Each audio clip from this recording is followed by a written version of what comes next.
Welcome back to another amazing show. My name is Greg McDaniel, and this is Real Estate Coach Uncensored. And I'm Bernice Ross. We have a really fun quiz for you. It's called Test Your Luxury Real Estate Marketing Savvy. Are you a luxury agent or would you like to be one? Greg and I have worked in this area for a lot of years. In fact, I think it's more like several decades each. Yeah. But anyway, we're going to be talking about the ins and outs of working with luxury real estate clients. So we're going to go over 12 questions. And then when you finish the quiz, score it, and then we'll talk about each answer and why it's right. So let's start with number one. So number one is, what are the 3 C's of luxury real estate marketing? Are they A, curiosity, communication, and commonality? B, champagne, caviar, and chocolate? C, confidentiality, cultural competence, and customization? Or none of the above? That's answer D. Again, those answers are, again, what are the 3 C's of luxury real estate marketing? Curiosity, communication, and commonality. That's A. B, champagne, caviar, and chocolate. C, confidentiality, cultural competence, and customization. D, none of the above.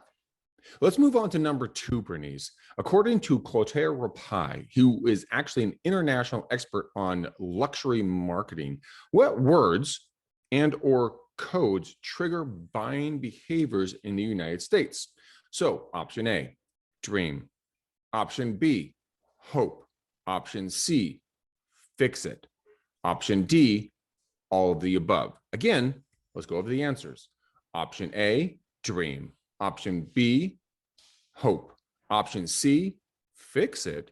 Option D, all the above. Number 3, what is the one mistake that can kill your luxury real estate business in a heartbeat?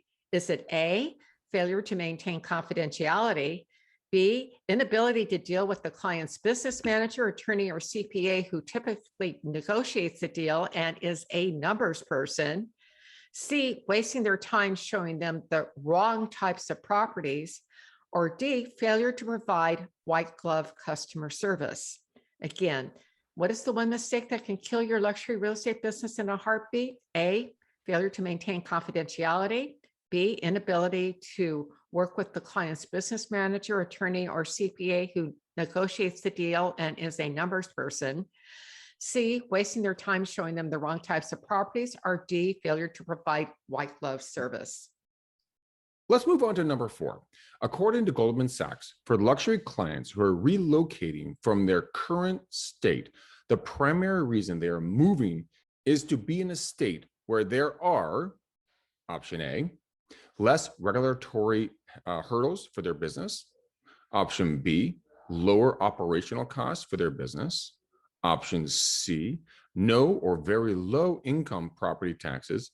Or option D, all the above. Again, the answers are option A, less regulatory hurdles for their business. Option B, less operational costs for their business.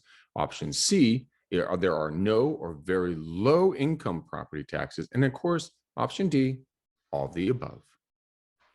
Number 5, according to Frank McKinney, the most opulent spec builder in real estate, which of the following 5 luxury factors was not mentioned as a top priority for clients that buy his $20 million to $50 million homes? Number A, customized, handcrafted. B, green features, including energy-saving appliances, renewable woods, water reclamation, and cooling. C, house must tell a story. D, the house must be germ-free. E, uniqueness.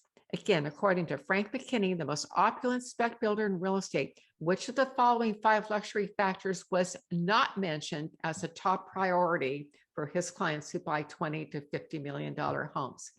A, customized, handcrafted. B, green features, including energy-saving appliances, renewable woods, water reclamation, and cooling. C, the house must tell a story. D, the house must be germ-free. E, uniqueness. So let's go on to number 6. If your clients are from Japan, how would you determine which price range would be best suited for them? Option A, ask them which price range they can afford. Option B, explain that they need a pre-approval letter and or a proof of funds from a U.S. bank if they're going to be paying all cash. Option C, provide them with copies of listings in 3 different price ranges and ask them which houses are most appealing to them. Option D, all of the above. Again, let's go over that again. Option A, ask them what price range they can afford. Option B, explain that they need to have a pre-approval letter and or a proof of funds from a U.S. bank if they are going to be paying all cash. Option C, provide them with copies of listings in 3 different price ranges and ask them which houses are most appealing to them. And of course, option D, all of the above. Great. Number 7, according to M.O. Bell, what percentage of worldwide real estate searches are conducted in languages other than English? A, 29%, B, 42%, C, 59%, D, 71%. Again, according to M.O. Bell, what percentage of worldwide real estate searches are conducted in languages other than English? A, 29%, B, 42%, C, 59%, D, 71%. You know what, Bernice, let's move on to number 8. What is a website that allows you to market your listings in 18 different languages, which reaches 90% of the home buyers in the world in their native languages and get referrals from other international real estate agents? Option A, it's going to be IBM Watson Translator. Option B, RealBuzz. Option C, Unbabel. Option D, Yandex. Let's go over those again. Option A, IBM Watson Translator. Option B, RealBuzz. Option C, Unbabel. Option D, Yandex. Number 9, which of the 5 senses are agents least likely to address when they stage a luxury property? A, auditory or sound. B, kinesthetic, how it feels. C, smell. D, taste. E, visual. Again, which of the 5 senses are agents least likely to address when they stage a luxury property? A, auditory or sound. B, kinesthetic, that's how it feels. C, smell. D, taste. E, visual. Number 10, what is the biggest concern amongst ultra wealthy luxury real estate clients? Option A, germs. Option B, lack of time. Option C, safety. Option D, they don't have enough money to support their current lifestyle. Let's do that again. Option A, germs. Option B, lack of time. Option C, safety. Option D, they don't have enough money to support their current lifestyle. Number 11, fractionals have been a hot trend in the luxury market for over a decade. Which of the following companies below has been grabbing recent headlines with their innovative approach in this area? A, Elite Destination Homes. B, Equity Residences. C, Inspirato. D, Picasso, that's spelled P-A-C-A-S-O. E, Quintest. Again, A, Elite Destination Homes. B, Equity Residences. C, Inspirato. D, Picasso. E, Quintest. Okay, Bernice, here's our final question in our quiz, number 12.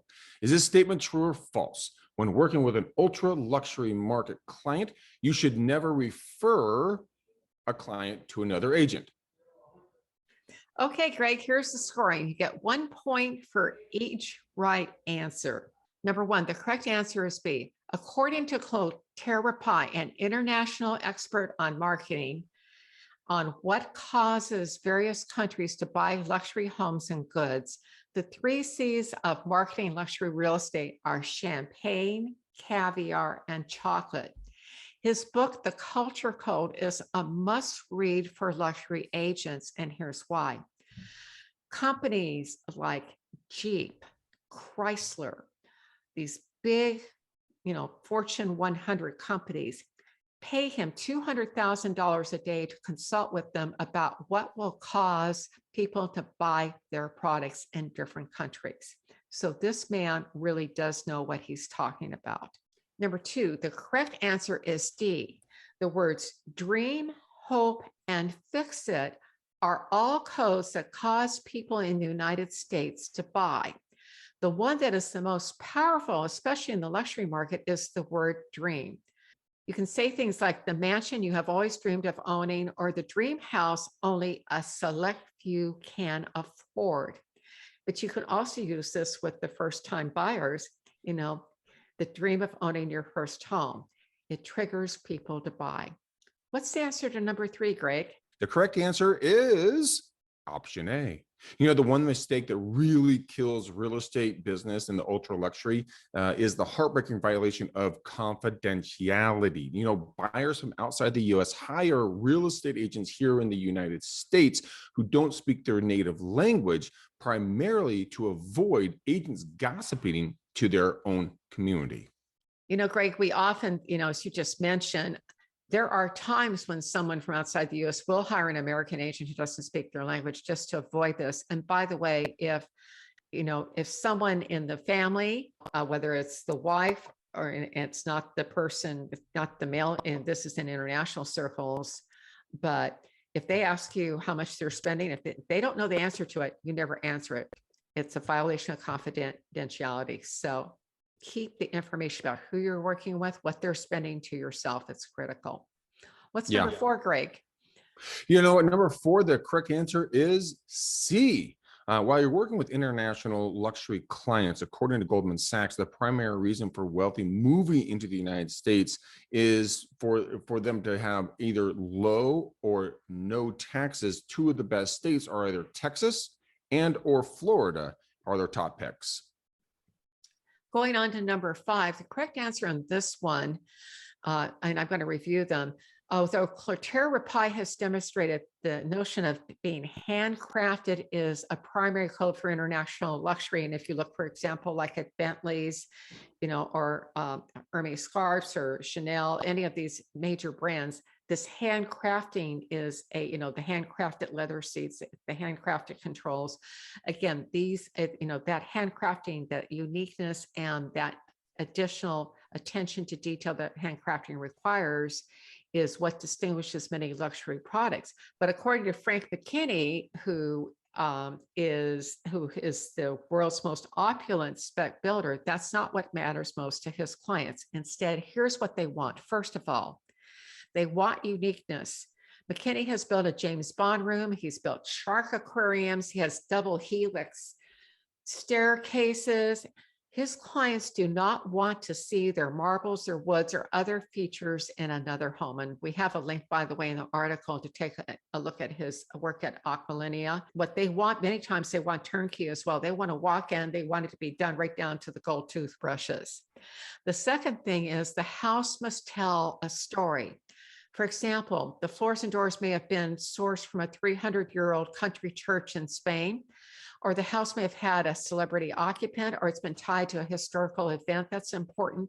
Again, people want that house that has something more than just being an ordinary piece of construction, something about, again, that makes it unique, going back to that first thing.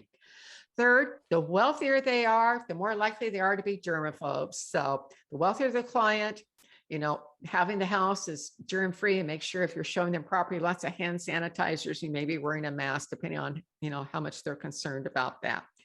Finally, especially among the, the newer wealth, the younger wealth, the people who are hedge funds and coming out of high tech, energy saving appliances, renewable woods, water reclamation, all these things that are trying to take down the footprint of the property in terms of the energy that it uses and that it puts back into the atmosphere. Number 6, Bernice, the correct answer is C. Provide them with information on homes from 3 different price ranges, and then ask them which homes they like the best. Outside of the US, it is typically and totally inappropriate to inquire what business your luxury clients are in and how much they make. This is especially, and I mean especially, important when you're dealing with buyers from Japan. When you ask them this, they could cause them to lose face. Greg, let's go on to number 7. The correct answer is D. According to the Immobile website, 71% of all real estate searches worldwide take place in languages other than English. This is really important when it comes to your listing appointments, because you want to say to that seller, not only can I market your property in English here in the US, but I can market it internationally in 18 other languages through the translation feature that I use with my site. Now, going on to number 8, and this is tied to number 7, the correct answer is B. Real Buzz, which is powered by Immobile, is the site for agents who want translation. Now, if you're running a company, Immobile has a 20-year track record of providing listing translation services to companies including Century 21, Coldwell Banker, Douglas Elliman, Sotheby's, and many mobile listing services as well. You know, this is an enterprise solution, so it's expensive, but they also have this real-buzz.com website that allows individual agents to take advantage of their translation and referral services to reach website visitors and other agents in their native languages. And just to say a little bit more about this site allows you to, so you have a buyer in Japan, this site allows you to actually have a conversation through machine translation with that buyer in Japan in Japanese, and then translates from Japanese back into English. So again, something to check out, real-buzz.com to get your listings translated into 18 different languages. Bernice, let's move on to number 9. The correct answer is A. When most agents stage their properties, they focus on staging it visually. They often fail to stage it with the other 4 senses. Those are sound, taste, smell, and kinesthetics. Again, how it feels. The reason why a lot of builders serve warm chocolate chip cookies in their model homes is because it smells great and it tastes great. Moreover, the chocolate and sugar make potential buyers feel good. Agents are least likely to stage their homes for auditory or sound. Let's move on to number 10, Bernice. The correct answer is C. According to Robert Frank, the author of Richistan, the number 1 concern among ultra wealthy is their safety. Kidnapping, stalking, and theft are huge threats, especially with their high-profile clients. Let's go on to number 11. The correct answer is D. Of the companies that were mentioned, Picasso is the only one that is not a timeshare. The other 4 companies are luxury timeshares or vacation clubs. So you join the club like you join a country club, and then you have access to the different, just like some of the country clubs things like Club Core, you can access the various properties in their system, but you don't, you're buying an interest. But Picasso is different because what they have done is they're setting up ultra luxury homes, and they're setting up an LLC, and typically they'll sell to 5 people, and it'll be through an LLC, and each of them will have an interest in the property. So if they decide to sell, the sale would go through a regular realtor. It has to be offered to the other members of the LLC first, but if they don't want it, again, it can be sold through a realtor using the standard real estate sales process. Finally, number 12 is true. Making a referral sounds as if you are merely handing your client off to another agent. Here's how Donna Lee Lau, the founder of Unique Global Estates and one of the leading international experts in luxury real estate, described how she approaches this issue. When I introduce an agent to one of our buyers or sellers, I have a relationship. I know the intent, the financial capacity, and the needs of the clients. I want to introduce the wealth of the world to their new best friend. In other words, what you want to do is you want to make an introduction, not a referral. So the question is, how did you do? 10 to 12 points. You're well-grounded in what it takes to be successful in the luxury real estate market. If you're not already working with luxury clients, you should be. 7 to 10 points. You have a solid foundation. Review the terms on the quiz and look for opportunities to integrate some of the strategies that we've just discussed here. 6 points or less. You've come to the right place because we have put together a number of articles that are linked in the comments here on YouTube, where you can click and read even more articles about the topics we've discussed today. So thanks for being with us. We'll see you next time.